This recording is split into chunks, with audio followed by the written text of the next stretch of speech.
Okay, these illustrations here show a DNA molecule. Let's go ahead and start with that.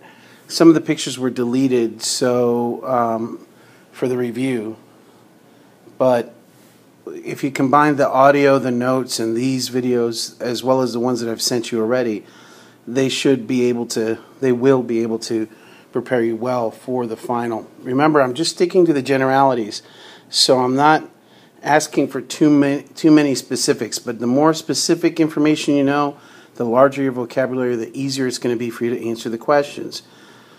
Okay, let's go ahead and go with anti-parallel and the DNA molecule. Remember, the DNA molecule is anti-parallel, which means that you have a 5' end and a 3' end, and those two kind of run next to each other, alternating. So when you have an A on this side, you have a T on this side, a C on this side, you have a G on this side, etc. And these ATGCs are the nucleotide bases, or the nitrogenous bases that kind of run down the DNA molecule. The DNA itself is anti-parallel, again, which means that even though the two molecules match up, they're mirror images of each other. So you have a 5' on one side, wherever you have a 5', you have a 3', and vice versa. So remembering that semi-conservative means that when you replicate it, when you're dealing with replication or making copies of the DNA, each of the old strands is combined with a new strand. So as this original DNA molecule over here unzips and is replicated by the enzyme DNA polymerase, what you have is a molecule that has the old strand combined with the new strand.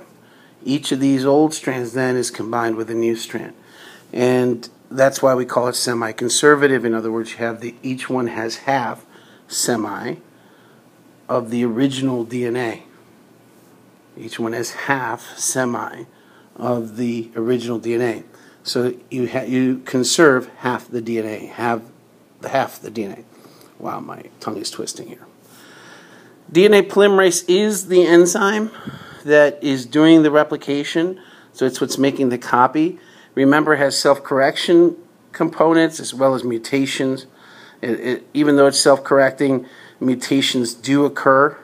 So instead of having an A here, you might have you'll have a G instead, and so instead of it being A C G, it'll be A G C C, and of course that changes the other strand, so you can end up with one chromosome having one sequence and the other chromosome having the original sequence. So you have what we call variation or diversity in the genome, allowing for an increase in variation, which again, remember, drives the idea of evolution. Whenever you have more opportunities to select, you have a larger pool for natural selection to make an impact in. So, okay, you may hear my wife in the background or the dogs, but the bottom line is that we have, up to this point, 60 questions here that have been covered on the exam. Remember, we have a total of 80. That takes us through replication, the nucleotides, looking at, remembering that A goes with T, G goes with C, remembering the semi-conservative model. This is the idea of replication. All right, well, I'll send you another one soon.